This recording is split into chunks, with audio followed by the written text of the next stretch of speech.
اعوذ باللہ من الشیطان الرجیم بسم اللہ الرحمن الرحیم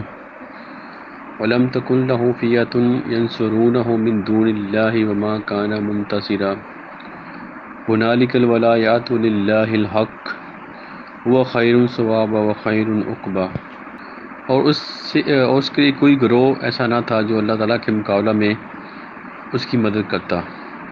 اور نہ وہ خود بدلہ لینے کے قابل تھا۔ یہاں سے یہ پتہ چلا کہ سب اختیار اللہ ہی کا ہے، جو حق ہے وہی بہتر ہے انعام دینے میں، اور وہی بہتر ہے انجام کرنے میں۔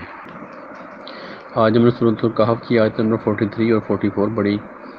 اور یہ اس واقعہ کا جو کہ ہم پیچھے پڑھ رہے ہیں، دو شخص جو ہیں، جس میں سے ایک شخص کے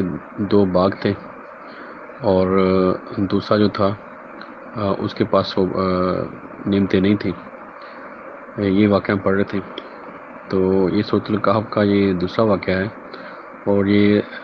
دجال کے فتنوں میں سے بہت بڑا فتنہ ہے یہ بھی، اور جو دنیا کی بہت بڑی تعداد جو ہے وہ اس فتنے میں مبتلا ہے۔ وہ فتنہ کیا تھا، ہم دوبارہ پھر رپیٹ کر لیتے ہیں۔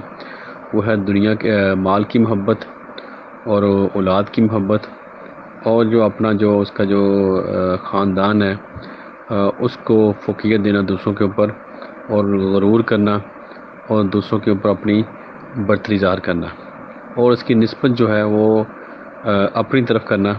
اور اس کو اللہ تعالیٰ نے شرک کہا ہے، اور اس نے خود بھی، یہ جو شخص تھا اس نے خود بھی اقرار کیا کہ یہ اگر وہ شرک نہ کرتا تو وہ اس کا مال محفوظ رہتا، یعنی کہ اس نے پھر بھی اپنی توبہ نہیں کی، اور جو اس کا جو باغ تباہ ہوا، اس کو اس نے کہا کہ اگر وہ شرک نہ کرتا تو اس کا باغ تباہ نہ ہوتا۔ تو یہ واقعہ میں نے پڑھا، یہ میں آپ کو بتایا تھا کہ یہ دجال کے فتنوں میں سے ایک بڑا فتنہ ہے دنیا کی محبت، اور دنیا کی محبت منع نہیں ہے، لیکن دنیا کی محبت میں آپ اس حد تک آگے چلے جائیں کہ جو آپ کا جو اصل مقصد ہے اس کو بھول جائیں،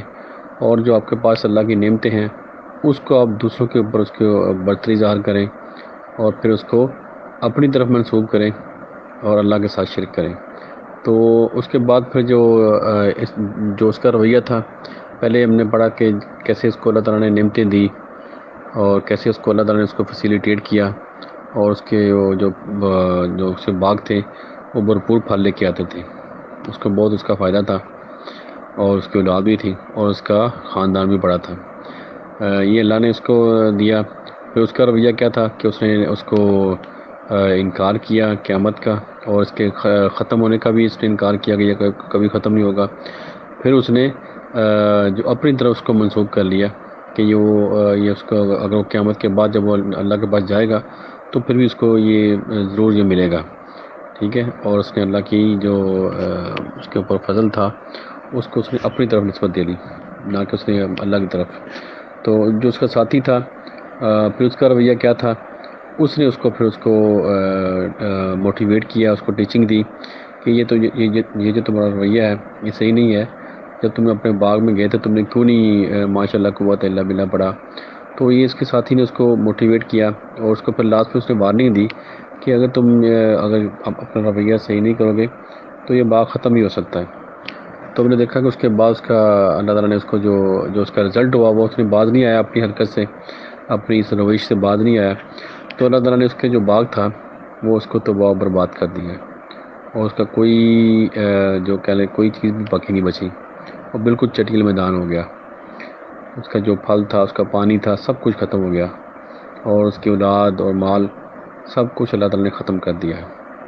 تو یہ اس کا رزلٹ تھا۔ تو کوئی بھی انسان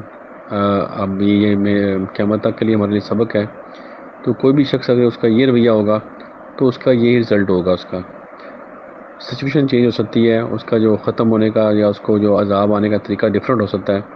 لیکن ہوگا ایسا ہی۔ یہ اللہ کا جو قرآن میں لکھا ہے، اللہ نے بتا دیا ہے کہ کوئی بھی شخص اگر اس کا یہ رویہ ہوگا تو اس کا یہ رزلٹ ہوگا۔ تو یہ اس کے دوست نے اس کو پوری اس کا وارننگ دی۔ تو یہ ہمارے لیے میسج تھا کہ ہم بھی اگر معاشرے میں ایسے لوگ ہمیں ملیں تو ہمیں ضرور ان لوگوں کو سمجھانا چاہیے، اور ان کو بتانا چاہیے کہ یہ جو طریقہ ہے ان کا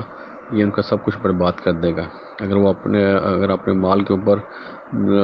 مال کی وجہ سے دوسروں کے اوپر برتری ظاہر کریں، یا اپنی اولاد کی وجہ سے، یا اپنے خاندان کی وجہ سے، تو اس کا جو رزلٹ ہے اسی طرح ہوگا۔ تو ابھی یہ آخری دو آیتیں اس کی واقعہ کی، یہ جو پڑھا ہم نے جو دو شخصوں کا، یہ بھی اللہ تعالیٰ کا خطاب ہے۔ ابھی اللہ تعالیٰ بتا رہے ہیں کہ اس کا جو روش تھی، اور اس کا جو اس نے روش، جو اللہ نے اس کو نعمتیں دی تھی، اور جو اس کا جو آگے بیہیویئر تھا، پھر اور جس چیز کے اوپر اس نے اپنے آپ کو غرور ظاہر کیا، وہ اللہ تعالیٰ بتا رہے ہیں کہ جن باتوں کے اوپر اس نے غرور کیا، اس کا رزلٹ کیا ہوتا ہے۔ اب یہ دو آیتیں، یہ اللہ تعالیٰ کا خطاب ہے، یہ ہم اس کو تھوڑا غور کرتے ہیں کیا اللہ تعالیٰ فرما رہے ہیں۔ آیت نمبر 43 میں اللہ تعالیٰ فرما رہے ہیں، اور اس کے لیے کوئی گروہ ایسا نہ تھا جو اللہ کے مقابلہ میں اس کی مدد کرتا۔ تو جس جتھے کے اوپر، جس خاندان کے اوپر اس کو غرور تھا، اللہ تعالیٰ فرما رہے ہیں کہ کوئی بھی اس میں سے کوئی بھی اس کے کام نہیں آ سکا۔ تو یہ ہمیں سوچنے کی بات ہے کہ ہم جن کی وجہ سے ہم جو برتری ظاہر کرتے ہیں، جب کوئی ایسا وقت آئے تو کوئی کسی کے کام نہیں آ سکتا۔ جیسے یہ بھی اس کے اوپر مصیبت آئی ہے، تو کوئی شخص بھی اس کی مدد نہیں کر سکا، کوئی اس قابل نہیں تھا کہ وہ اللہ کے اس عذاب کو روک سکتا۔ تو اس سے ثابت ہوا کہ کوئی بھی جس کے اوپر ہم اتراتے ہیں، وہ ہمارے کام نہیں آ سکتی جب تک کہ اللہ تعالیٰ نہ چاہے۔ پہلے اللہ تعالیٰ نے چاہا تھا تو وہی خاندان اس کی، جو وہی لوگ اس کی مدد کرتے تھے، اور وہ ایک کسی اچھی پوزیشن تھی اس کے خاندان میں۔ لیکن ہم نے دیکھا کہ جب وہ اللہ تعالیٰ کا عذاب آ گیا اس کے اوپر، اس کے باغ کے اوپر، تو کوئی اس کی مدد کرنے کے قابل نہیں تھا۔ تو اس سے ثابت ہوا کہ جو اصل مدد اللہ تعالیٰ کی ہے۔ اللہ تعالیٰ چاہیں گے تو وہ جو اسباب جس کے اوپر وہ اترا رہا تھا وہ اس کے کام آ سکتے ہیں، اور اللہ تعالیٰ نہیں چاہیں گے تو وہ اس کے کسی کام کے نہیں ہیں۔ اور اللہ تعالیٰ پانی پیچھے نیچے کھینچ لے، وہ ایسی ہوا چلا دیں، تو کوئی بھی چیز جو ہے نا اس کے کام نہیں آئے گی۔ تو اس سے ثابت ہوا کہ جو اصل طاقت جو ہے وہ اللہ تعالیٰ کی ہے۔ وہ جس کو چاہے اس سے اپنی طاقت سے جس کو چاہے مدد دے، اور جس کو چاہے وہ مدد نہ دے۔ اس کی مدد اس کے ساتھ ہی ہوتی ہے جو اس کے قوانین پہ عمل کرتے ہیں، اور اللہ تعالیٰ کی مدد اس کے ساتھ نہیں ہوتی جو اس کے قوانین کے مطابق عمل نہیں کرتے۔ تو کوئی گروہ جس کے اوپر اس کو مان تھا، اس کے کام نہیں آ سکا، اور اللہ تعالیٰ فرمانے کہ وہ خود بھی بدلہ لینے کے قابل نہیں تھا۔ یعنی کہ وہ اپنے آپ کو، جو اس نے کہا کہ میں اللہ کا بہت مجھے فضل ہے، یا میں بہت خاص ہوں، تو اللہ تعالیٰ فرمانے کہ وہ خود بھی اس قابل نہیں تھا کہ وہ اپنی مدد خود کر سکتا۔ وہ بھی اس قابل نہیں رہا کہ اس کی جو صلاحیتیں تھیں وہ تو اللہ تعالیٰ کی مدد، اللہ تعالیٰ کی ہیلپ کے ساتھ تھی۔ اب اللہ تعالیٰ نے جب اس کو عذاب بھیج دیا تو وہ خود بھی اس قابل نہیں رہا کہ وہ باغ کو واپس اسی حالت میں واپس لے کے آ سکتا، کیونکہ وہ پانی ختم ہو گیا، اور اس کی جو پوری جو زمین تھی وہ چٹکی میدان ہو گئی، تو وہ اس قابل نہیں رہا کہ اس کو دوبارہ صحیح کر لیتا۔ تو اللہ تعالیٰ فرما رہے کہ یعنی کہ اس نے اپنے آپ کو شامل کیا، اور جو نعمتیں تھیں اس کو اپنی طرف منسوب کیا، تو اللہ تعالیٰ نے وہ نعمتیں بھی اس سے کھینچ لی، اور وہ اس قابل نہیں رہا کہ اس کو دوبارہ حاصل کر لیتا۔ تو اس سے بھی ثابت ہوا کہ اصل طاقت اللہ تعالیٰ کی ہے۔ اللہ تعالیٰ چاہیں تو آپ اپنے جو صلاحیتیں یوز کر سکتے ہیں، اور اللہ تعالیٰ نہ چاہیں تو اپنی صلاحیتیں استعمال نہیں کر سکتے۔ تو یہ آیت نمبر 44 میں اللہ تعالیٰ بتا رہے ہیں کہ یہاں سے یعنی کہ اللہ تعالیٰ بتا رہے ہیں کہ اس کا رزلٹ کیا ہے، کہ سب اختیار اللہ تعالیٰ ہی کا ہے جو کہ حق ہے۔ کہ اللہ تعالیٰ کی جو طاقت ہے وہ حق ہے۔ حق کا مطلب ہے کہ وہ کبھی بھی وہ اس میں کوئی کمی پیشی نہیں ہو سکتی، وہ ہمیشہ قیامت تک سچ حق ہی رہے گی۔ اس میں کوئی اس میں کمی نہیں کر سکتا، کوئی جھوٹا ثابت نہیں کر سکتا۔ جو اللہ تعالیٰ کی جو طاقت ہے، جو اللہ تعالیٰ کا جو فضل ہے، جو اللہ تعالیٰ کی نعمتیں ہیں، جو بھی اللہ تعالیٰ کی طرف سے ہمیں عنایات ملتی ہیں، وہ ہمیشہ قیامت تک سیم اس کا رول رہے گا کہ جو اللہ کے لاز کو فالو کرے گا، اللہ تعالیٰ کی طرف سے اس کو نعمتیں ملتی رہیں گی، اور جو اس کے لاز کو فالو نہیں کرے گا، اس کے ساتھ شرک کرے گا، تو اللہ تعالیٰ بھی اس کے بدلہ لے گا۔ تو یہاں سے ثابت ہوا کہ سب اختیار اللہ ہی کا ہے جو حق ہے، اور وہی بہتر ہے انعام دینے میں، اور وہی بہتر ہے انجام کرنے میں۔ تو اگر وہ اس کو نعمت اللہ تعالیٰ نے دی تھی، اگر وہ اللہ تعالیٰ کے ساتھ شرک نہ کرتا، تو اللہ تعالیٰ کی نعمتیں اس کے اوپر جاری رہنی تھی جب تک اس کی زندگی تھی. اس کو سب کچھ ختم تو ہونا تھا ایک دن، لیکن اس کو فائدہ اس کی زندگی تک ملتے رہنا تھا. لیکن اس نے شرک کیا تو اللہ تعالیٰ نے اس کو وہ نعمتیں اس کی ختم کر دیں. تو اللہ تعالیٰ ہمارے کہ اللہ تعالیٰ ہی بہتر ہے انعام دینے میں، اور وہی بہتر ہے انجام کرنے میں. تو اگر ہم اللہ کی طرف اس کو منسوخ کر دیتے تو اس کا انجام بھی اچھا ہونا تھا، اور نعمتیں اس کی اگلی نسل تک چلنی تھی،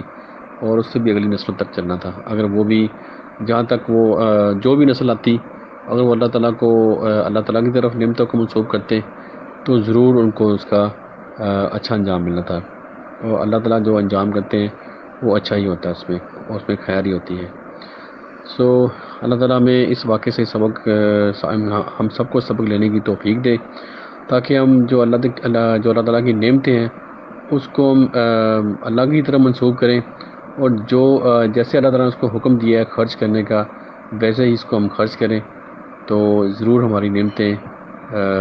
دیر تک رہیں گی، اور ہماری جو آنے والی نسلیں ہیں وہ بھی اس سے فائدہ اٹھا سکتی ہیں، اور بھی جو انسانیت ہے اس کے لیے اس کو فائدہ پہنچ سکتا ہے. جو اللہ کی نعمتیں ہیں وہ اللہ کے حکم سے ہی خرچ کرنی چاہیے. جیسے جہاں جہاں اللہ تعالیٰ نے حکم دیا خرچ کرنے کا، وہاں ہمیں اسے خرچ کرنا چاہیے، اور انسانیت کے فائدے کے لیے اس کو استعمال ہونا چاہیے. اللہ تعالیٰ ہمیں بچائے ایسی روش سے کہ ہم اللہ تعالیٰ کی جو سزا کے مستحق ٹھہریں. اللہ تعالیٰ بچائے ہمیں ایسی سوچ سے جو کہ ہمارے جو اللہ کی نعمتوں کو ہم سے منقطع کر دیں. تو آخر میں وہی اس دعا کے ساتھ کہ اللہ تعالیٰ اس وائرس سے ہم سب کو نجات دے اور ہم سب کے گناہ معاف فرمائے. صدق اللہ العظیم. جزاک اللہ خیر.